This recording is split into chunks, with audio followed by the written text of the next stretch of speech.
King Juan Carlos. And this is probably maybe where we'll spend most of our time. Hopefully we'll get to other stories, but this is a really, really, I'm just absolutely fascinated. So this is Spain's version of Spare, but this is the former king, not the second son of the king. So very, very different circumstances. And so if you're not, let's say, broadly aware of who King Juan Carlos is and sort of what happened, that is him right there with his wife when he took the throne in 1975. And previously, before then, for it wasn't even, I don't think, 40 years, there was a dictator who ruled Spain named Francisco Franco. And he kind of came out victorious after the Spanish Civil Wars. And I think I want to say the 1930s.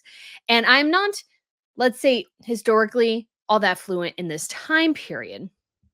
But what I find really, really fascinating about this whole thing is how Juan Carlos has dealt with sort of his fall from grace and how this happened. And it's just important to know as well, Juan Carlos was very, very popular because he was the one who helped Spain transition to a monarchy after the death of Francisco Franco. And so because of that transition, he was much, much beloved. But he got caught up in a series of personal and financial scandals. So he had a ton of affairs, like a ton of affairs. And he also was really, really shady when it came to finances. So he was forced basically to abdicate in 2014.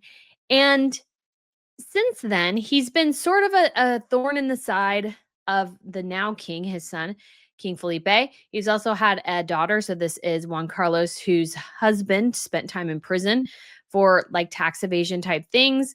And he is very much estranged from his wife, Queen Sofia. So he's very much had this huge fall from grace, which really started when he fell off fell during a safari, broke his hip, and he was there with his mistress, and Spain was going through a recession. And I was actually in Spain during the recession at one point. So it was sort of interesting. I was surprised how like run down aspects of Spain were. And so anyways, just very, very like he's such a like a contradictory figure.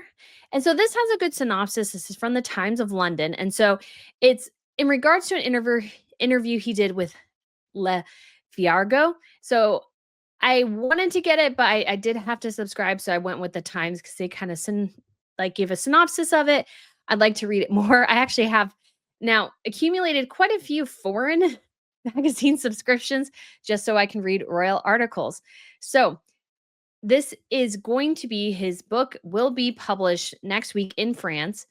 And it's published in France before to not overshadow the 50th anniversary of Francisco's death. So if Juan Carlos was still king right now, he'd be celebrating his golden jubilee this year. That's just to be specific. And so he's come at this whole situation now because Francisco Franco, this is important to know as well, did not like Juan Carlos's father, because actually Juan Carlos's father should have been king, and Francisco instead left Spain to the son. So this caused obviously some additional family tensions as well. But Juan Carlos is sort of, let's say, I don't know if you want to say rewriting history or having sort of rose-colored glasses on history, because he said, why lie if he who made me king, and in fact did so to create a more open regime, because he describes the dictator as tender and benevolent. Now, there's something really interesting here that you could glean, especially as, I would say, a historian. What I find and what I enjoy is this process of understanding people from multiple different angles, because not everybody is the same, or sorry, not everybody is usually black and white. Horrible people can do nice things. Nice people can do horrible things. So it's this idea of understanding the shades of gray of people can help us, I feel like, understand history better.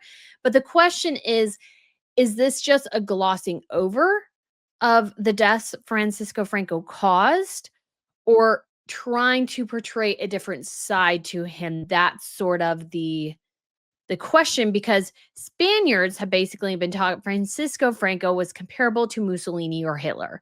So imagine, your former king going, well, Hitler was great. Didn't you know that? That wouldn't go over too well. So let's go ahead and take a look here. at some of the quotes. So, according to Spanish media, the royal household considers the book unhelpful to the monarchy.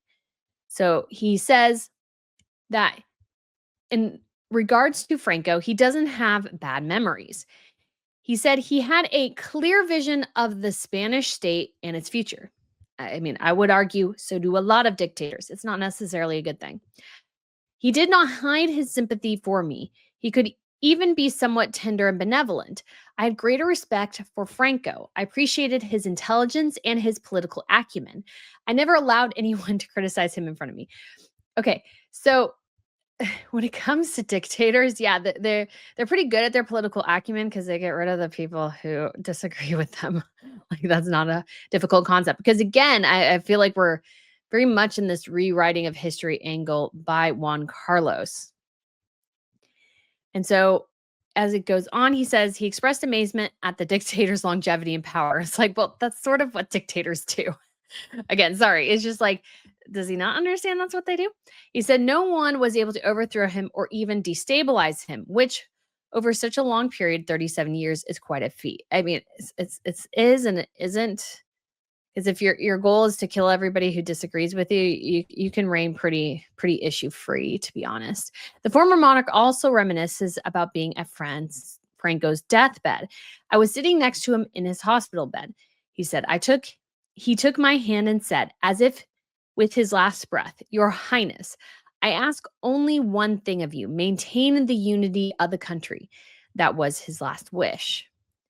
So Carlos added, he did not ask me to preserve the regimes as it was or the principles of the national movement. I therefore had free hand to implement reforms as long as unity of Spain was not called into question. I gave the freedom back to the Spanish people.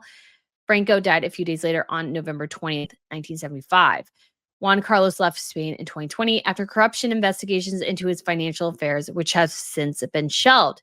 I decided to leave as to not hinder the smooth running of the crown or disturb my son in the exercise of his duties as sovereign.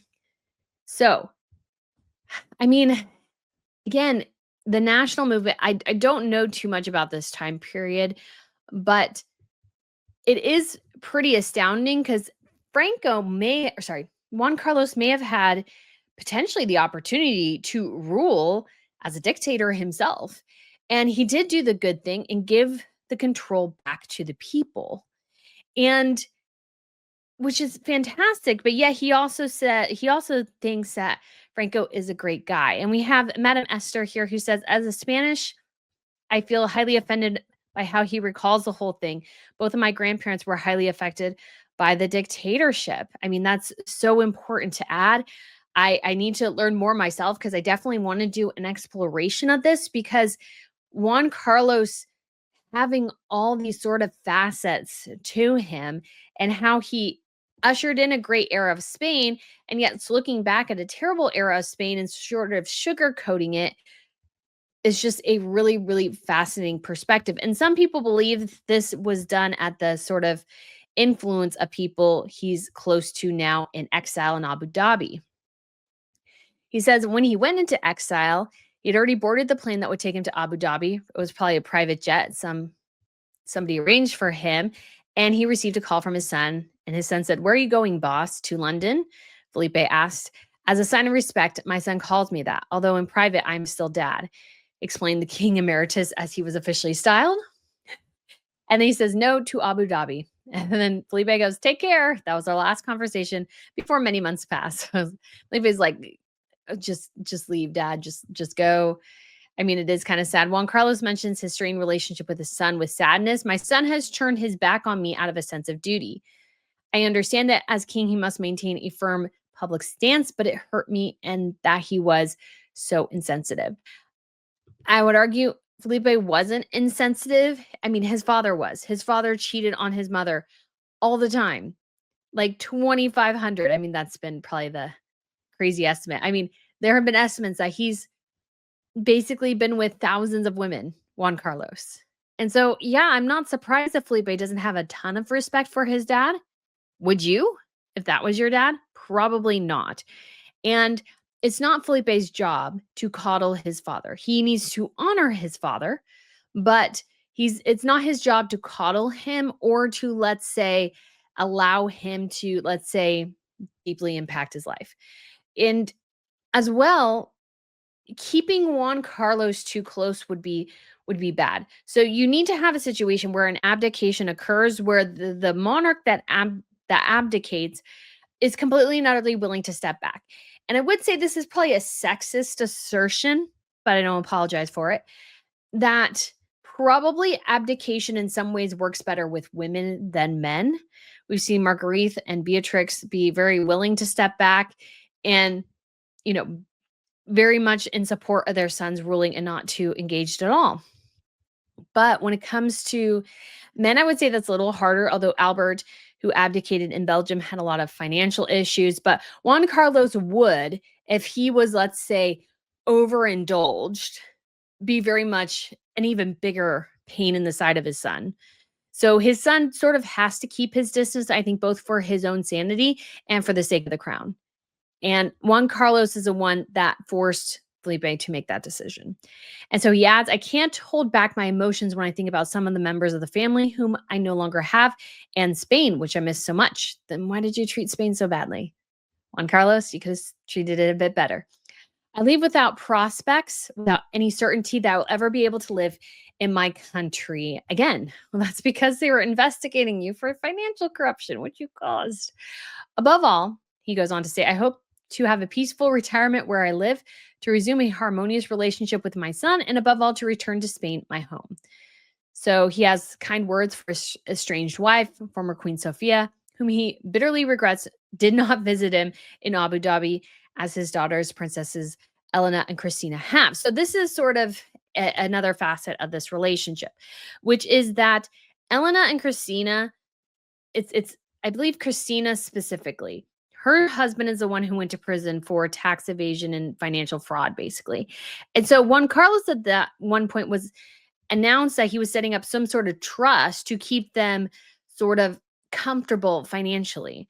And it's like, number one, they're in their 50s or 60s now. If you can't figure out how to like manage your finances by this point and support yourself, you're kind of a disaster. And so why they're going to him, and this has been rumored, I don't have any facts to back this up, but it's been rumored that Juan Carlos could be worth upwards of hundreds of millions, if not billions of dollars, based on like the back end deals he did to enrich himself. So it's entirely possible they're just having a relationship with him just because they want the money. Their brother, as well, because of Christina's husband's situation, or ex-husband, I should say, wants to keep his distance from his sisters too. And so you have these very, very complex family dynamics here.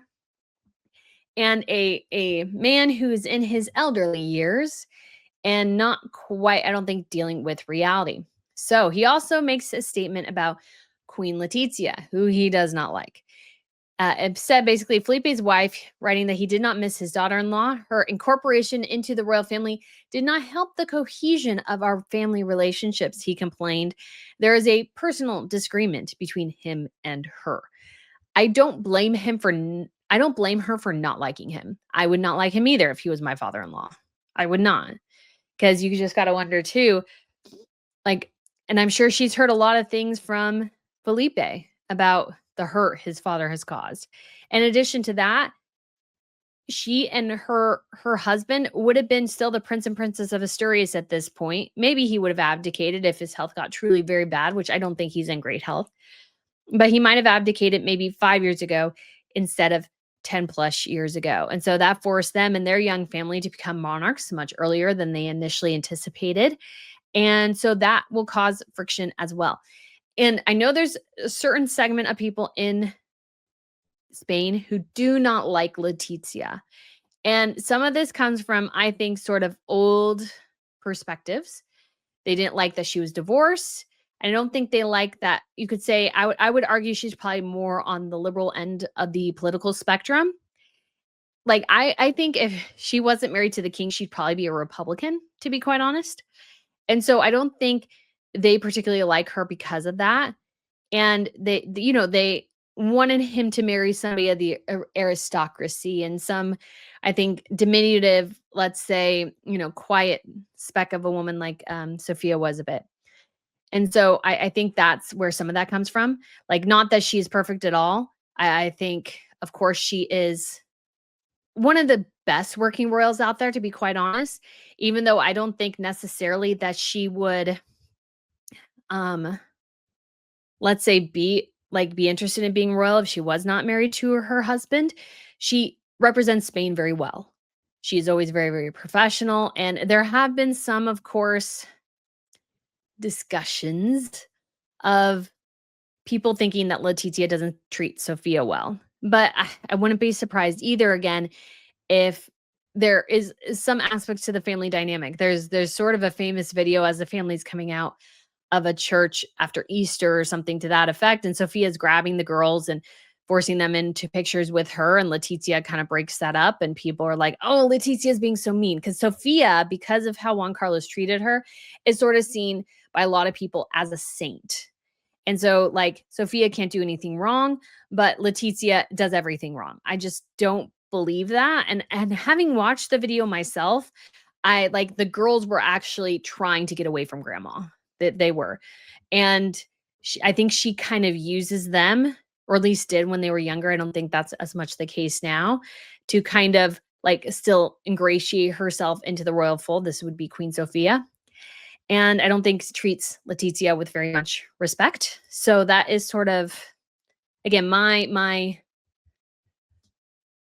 aspect on it. And as Melissa said too, and there could be further dynamics behind the scenes we don't know about too. Exactly. Like there could be just some natural tensions between different generations type of thing and everything. So it's just really what royals is so interesting about royals is that you have this complex family dynamic even within this working royal system.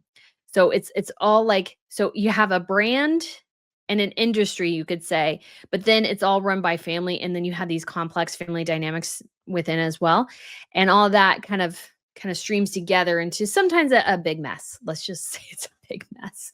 And so it goes on to say that he wrote the book to exorcise our demons, which are returning, apparently referring to Spain's political divisions and the erosion of the post-Franco consensus that underpinned Spain's democratic transition. One of the most striking parts of the interview concerns the attempted coup in February 23 of 1981, when armed Guardia Civil led by Lieutenant Colonel Antonio Tejero stormed Parliament. Juan Carlos claims the episode was not a single plot, but 3 coups at once: Tejero's coup, General Alfonso Armada's coup, and that of the politicians close to Francoism. So, again, he dealt with a lot and dealt with it, you could say, fairly well, but his legacy is going to be destroyed by his own actions. He accuses his former personal secretary and trusted aide, Armana, of betraying him.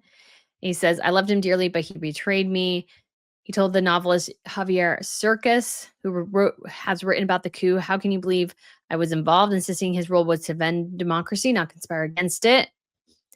And then he talks about that though he had all powers, the power to pardon or confirm a death sentence, he never used it. If I said no, the generals would have overthrown me. So again, he's talking about a very, very, you could say, difficult time in the history of Spain. And he helped the country navigate it. I understand why there is this reverence to him in a lot of ways. He also talks about his former mistress. This relationship was a mistake he bitterly regrets, because the fall from grace began again when he busted his hip elephant hunting in Botswana during an economic crisis. Because what you don't want to do as king is head out and go on a safari with your mistress and then break your hip. And so it was detrimental impact on my kingdom and family life. So he lost the throne just 2 years later and damaged my reputation in the eyes of the Spanish people, triggering a manhunt in which I turned out to be easy prey. Yeah, because you made a series of bad decisions. So he adds, I had to show the Spanish people that I was aware of the seriousness of the situation. And when he left the hospital in Madrid, he said, I'm very sorry. I was wrong and it will not happen again. And so his memoir, he said, is meant to serve as a defense against attacks against him, an act of reconciliation. And as a reminder, democracy did not fall from the sky, he said. I hesitated to write this book, but little by little, I realized that my friends, children, and grandchildren had no idea who Franco was or about the democratic transition that followed. Now, I do want to hold out this point again and reiterate something I mentioned at the beginning. I don't think it's bad necessarily to show that people, even horrible people, had multiple facets to them. Because one of the lessons I think we can all learn basically everywhere all the time is that we tend to want to, let's say, seek out, let's say, like sins in others without realizing that we're sinning ourselves. So there is this aspect where I think it's good to show that both good and bad people are human. And so that there's multifacets to everyone. Not everyone is completely good, not everyone is completely bad. Everybody is shades of gray. I think that's a good lesson for kids to learn. But what I also see here is an aspect of where he's trying to gloss over and sort of really making Francisco Franco out to be, let's say, much nicer. He says more benevolent to him. And maybe Franco was benevolent to Juan Carlos, but he wasn't benevolent to everyone. And I think a good memoir would have really been able to look at all sides of this and present a very interesting picture, because it would actually be really interesting for somebody who knew him and Francisco Franco as intimately as I think Juan Carlos did, to show these facets and really go through and show the horrible things Francisco Franco did and this other side of him too, because that creates a more nuanced picture. And I think we can all recognize that oftentimes that's actually a good thing to have. But he's not doing that. That's not what he's doing. And I think that's why this book could have been, I think, immensely done immense amount of good in Spain. And now I think it'll just be a mess. So to end it, he says he left Spain to help my son, seeking a place where journalists from my country could not easily find me and ask me questions. Again, a lot of people who are really arrogant and self-centered and everything don't want anyone to ask ask a decent question. We see this a lot with Harry and Meghan. They take interviews where nobody asks them a decent question, and it's obnoxious. So, in one passage, he refers also to Diana, Princess of Wales, with whom he denies any romantic involvement, describing her as cold, taciturn, distant, except in the presence of the paparazzi. So, I thought that was an interesting tidbit as well to sort of mention here. And I think we have a little bit more from a different publication. So if you're not aware, this is sort of a like, why even mention Diana? I'm sure some people are thinking that in the chat right now.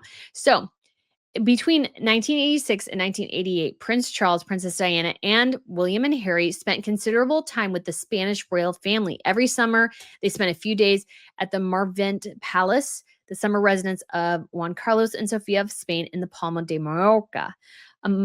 Along with other members of European royals, families. It's kind of sad that they don't all vacation together anymore, to be quite honest. Juan Carlos and Diana were often photographed on the royal yacht Fortuna enjoying the Spanish summer. This was enough to spark rumors, especially given that Prince Charles's affair with Camilla Parker Bowles was the talk of the town. Princess Diana had already clarified the situation herself. I felt uncomfortable being left alone with him in a room, although I can assure you nothing happened, she told friends after her visit to Mallorca. She also reportedly described him at the time as a very lecherous man, a princess clearly far from charmed. So I just thought that would be kind of some additional context maybe that you might find interesting. And then another little tidbit here to sort of wrap up. He mentions that the transition to democracy in his book, but also discussed the 1981 coup and Spain's geographical disputes. So Spain is not quite like France, and I think in Germany in some ways is that they had little kingdoms, but they are not, let's say, a cohesive country in some ways. And actually most of Europe is not. You have to remember a lot of these countries are little kingdoms put together. That's the case in Italy and Germany especially. There's aspects of that in France, although France became much more united in like the high Middle Ages, basically. But at one point, it was made up of a series of kingdoms too, which is why you have Princess or Queen Eleanor of Aquitaine. Aquitaine was a hugely powerful province within France, and the King of France basically just had Paris. So as people died and as some of those territories got kind of pulled into the mainstay of France, that did change. Spain I'm just not quite as sure about, to be quite honest. So think this pretty much goes over what we said, but I thought this was interesting too. We are fragile because we haven't been a constitutional monarchy for very long. And that's true. Like, we're looking at 50 years here. That's still quite a young democracy in Spain. And if you think about it, Europe overall, a lot of the countries, again, Italy and Germany in particular, are actually very, very young countries. A united Germany and Italy is a very new thing. It's only 150 years old. I'm spitballing. I can't remember exactly, but I think both of them are less than 200 years old. So that's something to keep in mind. And says, in regarding to the ascension after Franco's decision, the former monarch muses, why lie if Franco is the person who made me king? In reality, he made me king to create a more open regime. So I just found that quote very self-centered. So he made me king. He made me king. Like he says that twice. So that's just, again, something to keep in mind. He said, for 2 years, I had absolute power. The power to pardon or overturn the death penalty. I didn't have to do it, thank God, because at the time, if I said no, the generals would have overthrown me. Again, we had heard about that before, but I do like that additional context of like he had absolute power for a period of time. And even though he gave that up, I would imagine that he still had that sense in his mind that I am king, kind of thing. I have the power and this and that and whatever. And so I just think that's something just, again, interesting to keep in mind. Again, explain some of how we got to this situation in particular with Juan Carlos. So that's just a facet to consider. So I am looking, you can actually order the book in Spanish. I do not speak or read Spanish. No, but I do plan on actually getting this book. I'm hoping it's translated into English because I am really fascinated in this time period and how all the monarchies became what we recognize today. But obviously there's a lot of like disparate sources of information, and sometimes the best stuff is in the original language. Thankfully, with like Google Translate and everything, a lot of that's much easier to decipher anymore. Like it's amazing the leaps and bounds we've had, especially that I actually saw a historian mentioning this on X, that translators and actually historians are the two things that are two careers at most risk from AI, which is a bit scary because one of the things, and this is so important when you're thinking about somebody like Francisco Franco or Kim Jong Un or Vladimir Putin or whatever, that AI is, and even in our country in certain, let's say, people and factions, AI is a very convenient tool to rewrite history in real time. And that's why I think it's really important to go back to books to really try to make sure we read the original source material and all these sorts of things. Like the technology, as Melissa says, Google Translate saved our butts when we had to go to the hospital in Mexico, 150%. The technology is amazing. But with advances of technology, always come the risk that somebody will use it in nefarious purposes.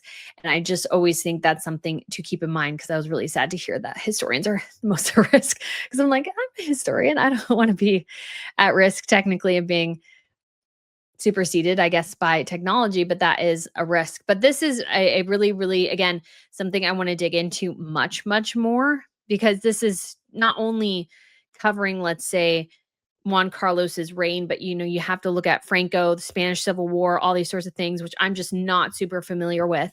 And I know some of the history, like how the family had to sell some of their tiaras and things in order to, let's say, make money, and they have been able to purchase some of those pieces back. Although it was really interesting is that like one of the pieces that they tried to buy back that they couldn't was eventually, I think, purchased by Elizabeth Taylor, sort of a famous necklace. And so I think Spain, with Felipe and Letizia, who I think are two of the hardest working royals out there, they've raised their daughters to be like, they've always been at big events. This is different compared to a lot of other royal families. The Spanish girls have been very, very involved in royal engagements and these sorts of things. And Leonor is going through military school so that she is able to be head of the Spanish armed forces. I think Spain is actually, I would argue, one of the stronger monarchies, to be quite honest. And one of the things we won't go over, but we did see last week, is that Letizia and Felipe. It's been a year since the Dana flooding, which happened in Spain last year. If you remember it, it's like in the region of Valencia. They call it Dana, Dana, and it's like all capitals. I can't quite remember what it stands for, but there was this huge flooding thing, and Felipe and Letizia went there with the Spanish president, and he was not well liked, and things were thrown at them.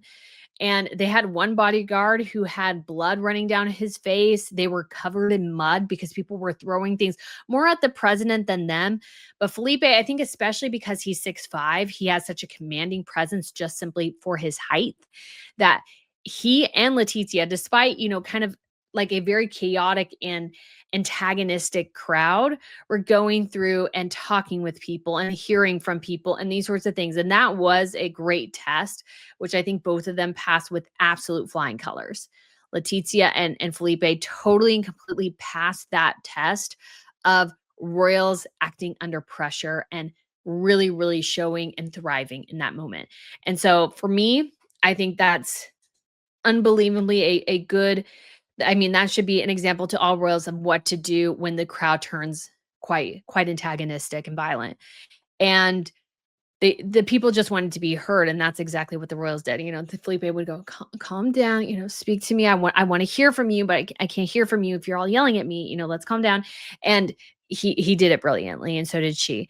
And so I think they have a lot of stability, but Juan Carlos will always be that thorn in their side until he passes away. So I look forward, though, to getting a copy of this and maybe finding out a bit more. And we do have a little bit of, let's say, exciting news here. And I think I made the screen a bit too big, because let's look at a very exciting thing. We have a tiara from Queen Letizia. I'll have to look it up, guys, and see which one it is, because I know what the look of it is, but I can't think of the name off the top of my head. But there they are. Oh, the gorgeous pearl one there from the family. And Letizia's in a dress. I believe she wore it for the Dutch state visit back there last year. And they look absolutely lovely. This, again, is for the Oman state visit. And one of the things I love that the Spanish royals do, I love that they cover their own royal engagements with video. I think that's absolutely fabulous of them to do. I think it's a great way to sort of get the attention on them. And there's like a cute little moment between them. I don't know why people say that they think that they're on the brink of divorce or something. Like, that's just no. They share cute little moments, like natural moments and stuff. I think they're adorable. I think they're adorable. And she might be actually wearing some, well, no, I think the tiara helps. Because again, he's really, really tall. She's actually fairly tall too. She just looks like teeny compared to him.